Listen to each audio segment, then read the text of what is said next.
Have you ever felt like you work and work, but the money is never enough? Maybe it's not your salary. Maybe it's not the economy. Maybe you're just investing in the wrong assets. Today, I'm going to talk to you like an old friend would, like that mentor who tells it like it is. Because there are things that look like investments, but are actually traps in disguise. And if you don't spot them, you'll stay stuck in the same cycle. So stick with me, because these are the 15 assets that are secretly making you poorer. And more than one of them is already in your home right now. If you like advice like Jim Rohn's, make sure to subscribe. 1. The car you couldn't afford. It's not a car. It's a debt on wheels. Let me be clear. There's nothing wrong with having a good car. What's wrong is having a car that looks better than your finances. That shiny car, the one you park with pride, might actually be driving your financial stability straight into bankruptcy. Because it's not just the price. It's the monthly payment that steals your sleep. It's the insurance that goes up every year. It's the gas that never drops. The maintenance, the breakdowns, the surprises, and worst of all, it's an asset that loses value the moment you drive it off the lot. Some people think the car is a sign of success, but sometimes it's just a fancy-looking chain. You work more hours to pay for a car you didn't really need. You sacrifice investment opportunities. You lose liquidity. And the worst part, you think, I deserved it, when what you really deserve was financial freedom. A good car won't make you rich, but a poorly chosen car can absolutely make you poor. Jim Rohn used to say, we buy things we don't need with money we don't have to impress people who don't even care. And believe me, if you have to go into debt to look successful, you've already lost more than you realize. So next time you see a luxury car, ask yourself, is this really an asset or just a shiny liability? 2. The out-of-control credit card. Using it for everything doesn't make you free. It makes you a slave. The credit card might seem like the greatest financial invention ever, but used poorly, it's the most polished hook the system ever created to keep you trapped for years. Why? Because it gives you the illusion of power without the money to back it up. It looks like you have money, but you don't. It looks like you can afford it, but you're just postponing debt. It looks like progress, but every purchase is one more shackle on your ankles. Credit cards aren't evil. What's dangerous is the emotional discontrol behind them. When you're paying for dinners, clothes, gadgets, trips, not with your income, but with your future, you're mortgaging your freedom. And if you don't pay it off in full at the end of the month, you're not buying. You're financing impulse at a mafia-style interest rate. Let me be blunt. It's a short-term loan dressed up in corporate elegance. That $100 expense, it can balloon to $300 in a few months. Did you know many people pay the minimum for years and end up paying double or triple the original amount? That's not financing. That's self-deception. And the irony? Most people aren't even spending out of need. They're spending out of emotional anxiety. They want to feel powerful. They tell themselves, I deserve this. But real power isn't spending without thinking. It's knowing when to wait, when to say not yet, and using credit as a tool, not a crutch. Jim Rohn would say, there's no freedom in spending more than you earn, just an expensive illusion. So next time you swipe your card, ask yourself, are you acting with control or reacting from emotional emptiness? Because the true cost of debt isn't in your statement. It's in your peace of mind. 3. Fancy tech that brings zero return. The new phone, the curved TV, the work laptop you only use for Netflix. Is it making you money or just distracting you? Today, tech has become the new status symbol. The newest phone, the biggest screen, the sleekest laptop. But let me ask you honestly, are you buying a tool or an expensive toy that numbs your potential? There's nothing more common than someone buried in debt, pulling out the latest iPhone, or someone with a $1,500 laptop that only streams memes and movies. So let's ask the uncomfortable question. How many of those tools are actually generating income for you? Look, there's nothing wrong with enjoying tech. The danger is when it becomes a sophisticated way to avoid your purpose. We buy devices to start a business, to work from home, to create content, and weeks later, they're still in the box. That device becomes a shiny reminder of what you haven't started. And worse, it drains your money and adds guilt on top. Technology should be a lever for productivity, a multiplier for your skill set, not a polished distraction that drags you further from your goals. Jim Rohn said, "Don't buy luxury until you built the foundation to hold it." And he was right, because when luxury shows up before purpose, it becomes a burden, not a reward. Some say, "I deserve it." And sure, you do. But you also deserve financial peace. You deserve capital to invest. You deserve to sleep without worrying about your next payment. So before you swipe for that new gadget, ask yourself, will this work for me or just entertain me while my real life stays on pause? Because if it's not building your future, you're just decorating a digital cage. If you enjoy advice like Jim Rohn's, hit the like button on this video. For the mortgage that's suffocating you, your house isn't an asset if it's stealing your sleep. And if you're counting coins every month to pay it, it's not giving you freedom. It's taking it. For years, we've been sold the idea that owning a house is the ultimate dream. If you don't own a home, you haven't achieved anything, some say. But here's the uncomfortable truth that few dare to say out loud. A house won't make you free if the mortgage is your prison guard. Many people walk through their new front door full of pride. But after a few months, they walk through that same door full of anxiety because the payment doesn't go down, the interest doesn't forgive, and the bank doesn't care. Suddenly, that house that was supposed to give you safety becomes your number one financial stress. What good is a roof over your head if you can't sleep under it? What good is painting the walls if your soul is broken inside? It's not an asset if every month you're choosing between a mortgage and quality food for your kids. That's not investment. That's survival disguised as ownership. The problem isn't the house. It's buying more than you could afford. It's signing papers with excitement that you'll later repay with frustration. It's locking yourself in for 20, 25, even 30 years with no margin, no emergency fund, no breathing room. Jim Rohn would say, don't buy a home if to keep it. You have to sacrifice your financial life because real wealth isn't in bricks and cement. It's in your peace of mind. It's in flexibility. It's in options. Some say, better to pay for my own place than to rent. And that may be true if the purchase doesn't make you a slave to the bank. Rent can be negotiated. Mortgages can't. And the bank doesn't care if you're sick or unemployed. It wants its money, period. So before you sign those papers, ask yourself, am I buying a home or a 30-year so with a nice view? Because if you can't breathe inside it, it's not your home. It's your prison. 5. Fast businesses with no structure. I invested in a perfume business, a trading platform, some NFTs, and they all failed. Of course, it wasn't a business. It was a digital lottery ticket in disguise. In recent years, many people have fallen into the same trap with different names.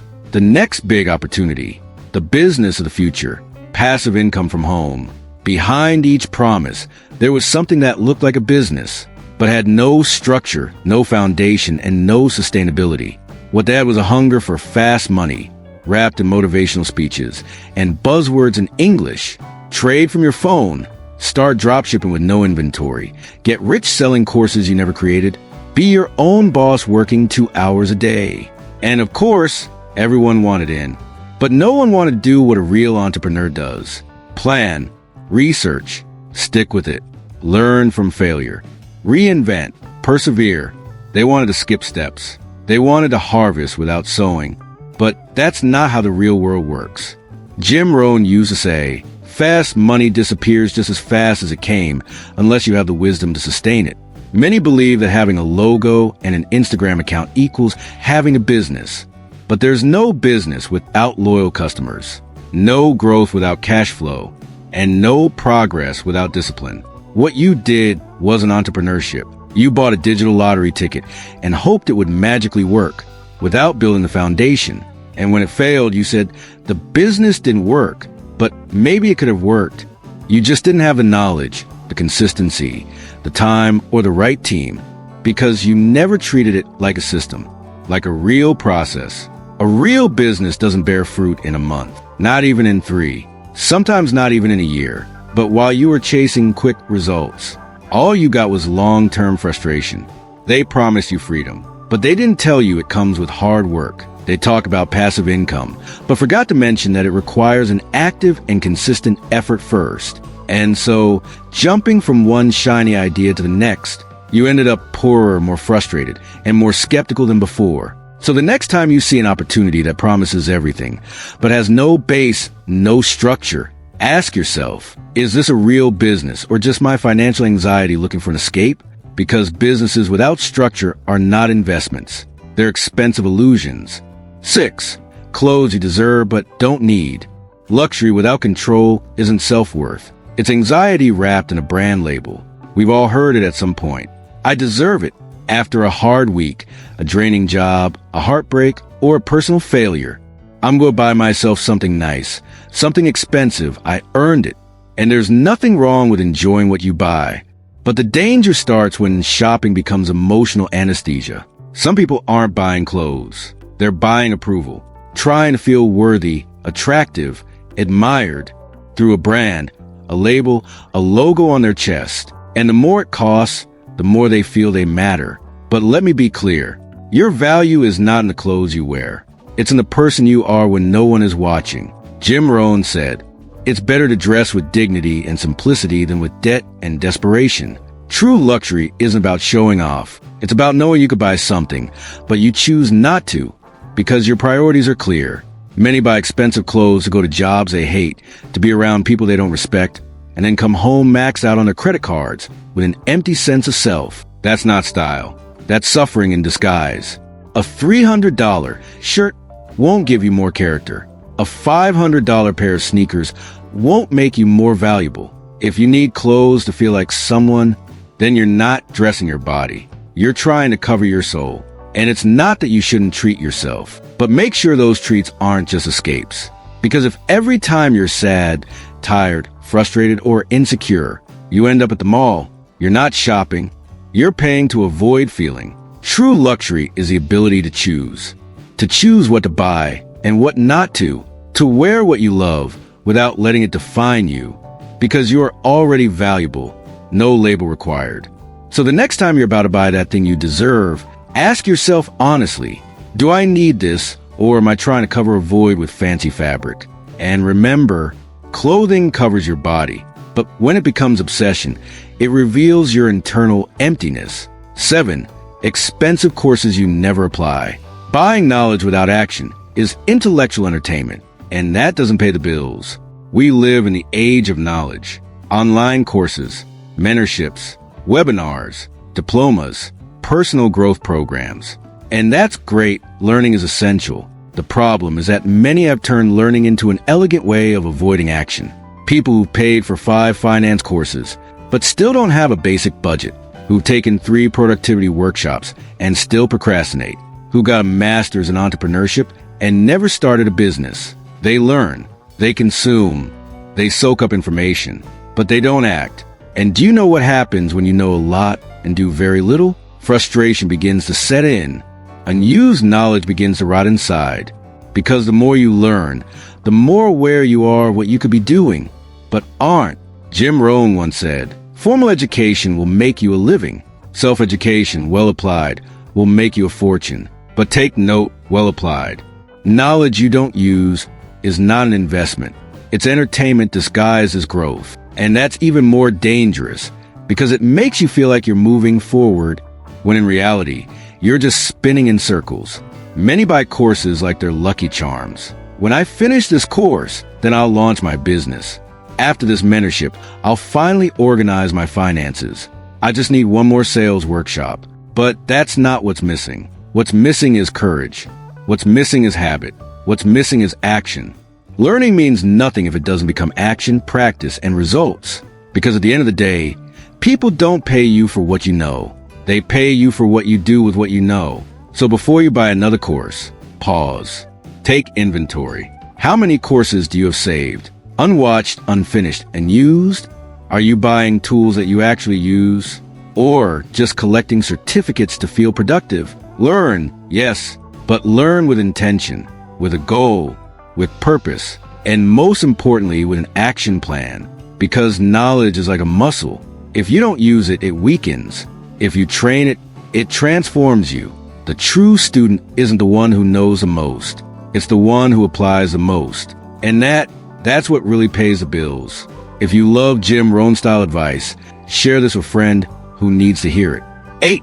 Expensive friends. The ones who drag you out to spend every weekend. Remember, your circle either pulls you down or lifts you up. We've all had those friends.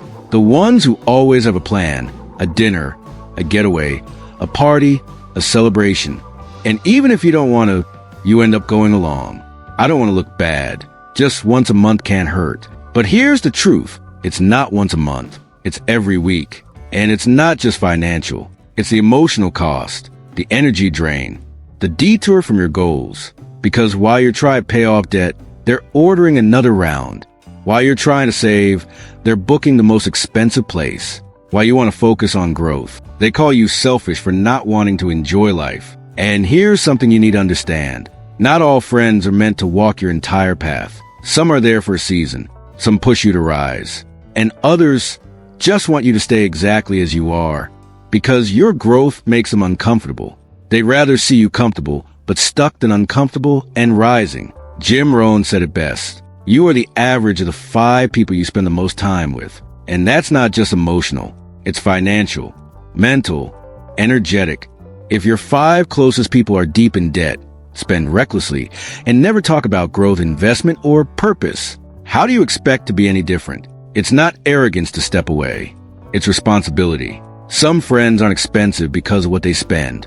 They're expensive because of what they cost you on your journey. They waste your time, drain you emotionally, derail your focus, and make you feel like moving forward is betrayal. But it's not betrayal. It's evolution. If your goals don't fit in their lifestyle, maybe you no longer fit at their table. And that's okay, because growing often means letting go. Don't feel guilty if you're in a stage where you need new company. People who talk about progress. Friends who don't push you to spend more, but to become more. Because the right circle doesn't weigh you down. It lifts you up. 9. Invisible subscriptions. Netflix, Disney Plus, gym memberships, meditation apps that you don't even use. Small leaks empty the bucket. Sometimes it's not the big debt that drowns you. It's the silent drips no one notices until the bucket runs dry. And one of today's most dangerous leaks is in used subscriptions. You started with Netflix, then Spotify, then came Disney Plus, Amazon Prime, the gym, meditation apps, yoga, language learning, recipe plans. All useful, sure, but almost all of them forgotten. And the worst part? Most are on auto pay, so you don't even notice. Until one day you check your account and ask, what's this $7.99 charge? Another $12.99? Wait, $19.90. And the answer is always the same. A Go subscription. You don't use it. It doesn't serve you. You barely remember it. But every month it takes from you. It takes money. It takes mental clarity. And worst of all, it tricks you into thinking you're not spending. Jim Rohn said, take care of the pennies, and the dollars will take care of themselves. And he was right, because what breaks your bank isn't always the big stuff. It's the unseen. You could be spending $50 to $100 a month on things you no longer use. That's over $1,000 a year, gone. And it's not the money itself. It's what you could have done with it. Paid off debt, built an emergency fund, started a side hustle, taken a powerful course, made a small investment. But instead, you subscribe to automated distractions, paying for content you don't watch, for habits you don't follow. This isn't about becoming extreme or cutting everything. It's about awareness, about looking at your account and asking one question. Do I use this, or am I just holding on out of habit? Because sometimes you're not subscribed to a service. You're subscribed to the guilt of not using it. I already paid. Maybe I'll use it later. Could be useful someday, but the truth is, if you haven't touched it in 3 months, you probably won't. So cancel what no longer serves you. Review, declutter, simplify, and remember, the small things aren't harmless, especially when they repeat every month. Your financial freedom isn't built on massive moves. It's built drip by drip. 10. High-end phones on credit. Upgrading your phone won't change your life, but it can drain your bank account.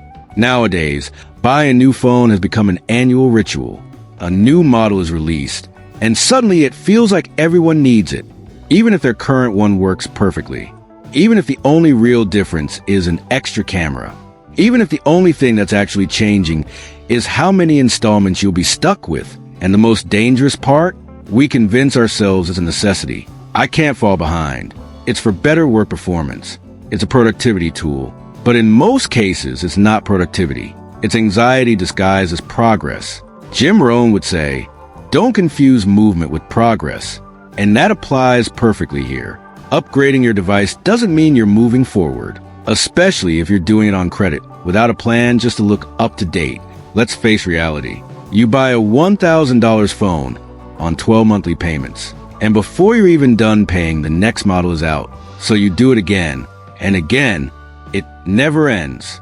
You're not buying technology. You're buying dependence. Because while you think you're upgrading your life, your money is leaving month after month for a device that won't make you smarter, more productive, or more free. What could that money do instead? It could be invested, saved, used to pay real debt, or even enjoyed more consciously. But no, you spend it on something that will soon break, lose value, and be forgotten. Is it really worth being tight at the end of the month just to have a sharper camera? Is it worth being stuck in payments while your bank account shrinks and your life stays the same? The problem isn't the phone. It's the reason why you buy it. If you truly need it for work, if it generates income, go ahead. But if it's just to feel updated, accepted, or like everyone else, then you're not buying a phone. You're buying temporary approval with long-term debt. Remember this. No device is worth more than your financial peace. And if you have to sacrifice your stability to have it, you're not buying a tool. You're buying a luxury that pushes you further away from freedom. 11. Spending to impress. Do you go to that dinner because you enjoy it or because you don't want to look bad? Many people are broke but well-dressed. One of the most dangerous forms of poverty is the one that hides behind a smile and a credit card. It's the kind of poverty you can't see at first glance because it's covered in expensive perfumes, designer clothes, fancy dinners, and finance vacations. But on the inside, there's anxiety, debt, and a deep fear of not being accepted. Most people don't spend to live better. They spend to avoid judgment. They don't buy what they need or even what they truly want. They buy what they think will earn them validation. And that's an emotional trap dressed up as success. The office dinner you can't afford, but go to anyway. The suit for a party where no one will remember you, but you still go into debt for it. The trip for Instagram photos, then 3 months of counting coins.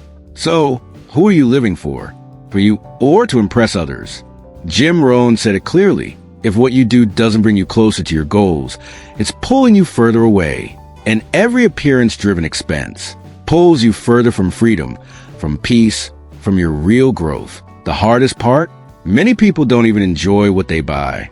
They wear nice clothes, but don't feel good inside.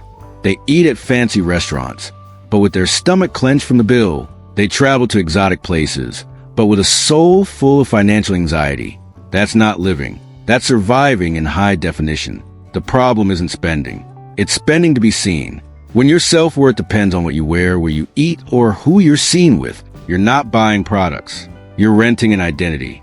And that's the most expensive rent of all, because it forces you to keep consuming to maintain the image. And every time you try to stop, a voice inside whispers, "What if they think I'm not doing well anymore?" That voice is a chain. So you keep going. Keep spending, even when you can't. Keep saying yes, even when inside you're broken. And bit by bit, you move further from your truth just to keep up a pretty lie, until one day you wake up and realize you've lived more for others than for yourself. So ask yourself this every time you're about to spend. Am I doing this for me or out of fear what others might think? Because when your decisions come from fear of judgment, you're handing away your power. And your financial freedom can't be built on the need for validation. It must be built on your real priorities. 12. Obligatory social events. Weddings, birthdays, office trips. Attending isn't bad, but if you do it with debt, you're paying to be accepted. There are times when social life seems to come with a hidden price tag. Invitations, commitments, celebrations. And while at first they may seem like small gestures of affection or courtesy, over time they can become a very real financial burden. How many times have you gone to a wedding you didn't want to attend, with a gift you couldn't afford, wearing clothes your credit card bought for you? How many times have you traveled with the office not because you enjoyed it, but because you had to be there? How many times have you accepted to go out, have dinner, or attend an event just to avoid looking bad? This isn't about becoming a hermit. It's not about rejecting every invitation. It's about becoming aware of the emotional and financial cost of pleasing everyone, except yourself. Jim Rohn used to say, learn to say no to the good so you can say yes to the best. And that applies to social commitments too. Because when you say yes to everything out of obligation, you're not just spending money. You're spending energy. You're spending peace. You're spending time you could be using to build your own life. The saddest part is that many times you don't even want to be there. You're physically present but emotionally absent. And inside you're asking yourself, how did I get dragged into this again? Social pressure is powerful. We've been taught that saying no is rude, that skipping a gathering is being disloyal, that not participating makes you weird, selfish, or unfriendly. But no one taught us to protect our priorities. And little by little, you let other people's calendars dictate your budget. You trade your freedom to avoid being uncomfortable. Until one day you realize your finances aren't a mess because of one big mistake, but because of 100 small concessions. Each social event may seem harmless on its own, but when you start adding up new clothes, transportation, the gift, the food, the drinks, the photos, the stress, you realize you've invested a fortune in maintaining a facade. Participating isn't bad. Sharing is beautiful, but it must come from intention, not pressure, from love, not fear, from choice, not guilt. So the next time you receive an invitation, ask yourself honestly, am I saying yes because I want to or because I'm afraid of what people say if I don't? Because if the answer is fear, then it's not a party. It's emotional debt disguised as celebration. And remember this. True friendship, real respect, and meaningful connection should never come of financial conditions. If you need to go into debt to be accepted, you're paying too much for something that was never genuine. 13. Expensive pets without planning. Having a pet is beautiful, but if you don't have an emergency fund for vet care, it can become an emotional and financial ruin. No one questions the value of a pet. A dog or cat isn't just an animal. It's companionship. It's affection. It's comfort. It's family. But many people adopt with their hearts and forget to use their heads. Getting a pet shouldn't be just an emotional moment. It must also be a financial decision, because a pet doesn't just need love. It needs food, care, vaccinations, grooming, and above all, medical attention. And you know what happens when you don't plan? That beloved companion, that little piece of joy in your day, can become a constant source of financial stress. Jim Rohn said, you can't get what you don't have, and you can't sustain what you can't take care of. Many people love their pets, but can't afford a vet visit. They get anxious every time their dog gets sick because they'll need to borrow money again. And we're not talking about luxuries, but basic needs. An emergency surgery, an infection, annual vaccinations, preventative treatments. All of that costs money. And when there's no emergency fund, painful decisions begin. Do I get him treated or pay the utility bill? Do I take him to the clinic or hope it just goes away? Do I help him or let him suffer? Those dilemmas shouldn't exist with proper planning. Having a pet isn't an impulse. It's a 10 to 15-year commitment. It's a financial responsibility that doesn't go away when life gets hard. They don't understand inflation, unemployment, or debt. They just know they need you. Many spend on clothes, trips, and dinners, but when it's time for the vet, they say, I can't. It's not that you can't. It's that you didn't consider a priority. So if you already have a pet or are thinking about getting one, do this. Open a savings account just for them. It doesn't need to be big at first, but contribute something every month, because eventually you'll need it. And when that day comes, you'll be grateful you made a rational decision to support an emotional love. The pain of not being able to care for someone you love is one of the hardest to bear. So don't decide to adopt just because you feel lonely, or your kids want a puppy, or you saw a cute video online. Do it when you're ready to care with your heart, and also with your wallet. 14. Misguided self-help spending. Aromatic candles, esoteric workshops, crystals, and quartz. If they help you, great. But if you're trying to change your life by buying magical objects, maybe you're avoiding the real work. Yourself. In recent years, the wellness industry has exploded. Energy healing courses, abundance rituals, candles that cleanse energy, crystals that attract love. incense to bring in money. And many people buy these things hoping to feel better, to change their luck, to raise their vibration. And it's okay to seek well-being. It's okay to want to grow.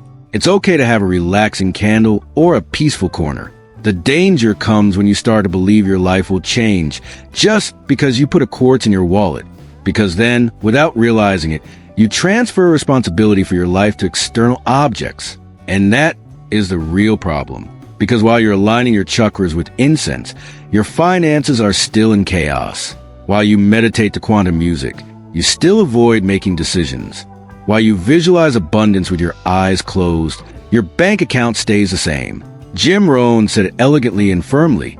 Don't expect the universe to give you what you're not willing to build yourself. Real self-help isn't soft or cozy or pastel-colored. It's uncomfortable. It hurts. It confronts you. It's looking at your habits, your excuses, your wounds, and doing the work no one sees. And you won't find that in a $100 candle or in an aura reading that tells you only what you want to hear. Because true growth doesn't need special effects. It needs discipline. Spending money on self-help doesn't automatically transform you. It's like buying a treadmill and thinking you've already lost weight. Knowledge not applied is just decoration. And in this case, spiritual decoration. Does it help you relax? Great. Does it bring peace? Go for it. But don't confuse that with evolution. Evolution doesn't come from the outside in. It comes from the inside out. If you're buying books, courses, therapies, objects, and rituals, but you're still stuck emotionally, mentally, and financially, then you're not healing. You're distracting yourself with the aesthetics of growth without real transformation. And that's not just costly for your wallet. It's costly for your self-esteem. Because when you see that nothing changes, you start to feel like you're failing. When in reality, the only thing that's failing is the direction you're looking in. So ask yourself, am I investing in myself or consuming self-help as emotional anesthesia? Am I doing the work or just decorating my comfort zone with pretty quotes and shiny stones? True healing doesn't smell like lavender. It smells like courage. And real change isn't bought. It's built. 15, your own ego. This is the worst asset in disguise. When you buy to impress others, you're selling yourself out. Of all the false assets that can make you poor, there's one that doesn't show up in your bank statement, but it's present in every decision you make. That false asset is called ego. Ego is the voice that tells you, buy this so they respect you. Wear this so they admire you. Show them you're doing well, even if you're broke inside. And the worst part? That voice doesn't sound aggressive. It sounds logical, justified, like your own reasoning. But what it's really doing is making you spend not out of need, not out of joy, not even for well-being, but out of vanity. You buy to fill a void, to cover an insecurity, to project an image you don't even recognize when you're alone. And the hardest part? The more you buy to impress, the further you drift from your true self. Jim Rohn said it wisely. An inflated ego is like a shadow. It's always with you, but it's not who you are. When ego takes control of your financial decisions, it leads you to sacrifice the long-term for momentary satisfaction, to prioritize image over stability, to spend on what you don't need just to impress people who don't even care. And in that process, you're betraying yourself. Ego makes you a slave to what will people think. It turns you into an actor in your own life. Try and play the role of successful, wealthy, admired, while inside you feel like you're losing control. Don't fool yourself. The world isn't watching you as closely as you think. People don't admire you for your watch, your phone, or your clothes. They respect you for your consistency, your authenticity, your calm, your presence. But when you act from ego, you lose all of that, and you end up with many things, but very little of yourself. So before making that next purchase, ask yourself, am I buying this for me or to feed an image I'm not? Does this reflect my values or my voids? Because ego is never satisfied. It always asks for more luxury, more approval, more applause. And every time you give in, you lose a piece of yourself. The worst asset isn't the one that depreciates. It's the one that devalues you. And when ego makes the decisions, you're the one paying the bill.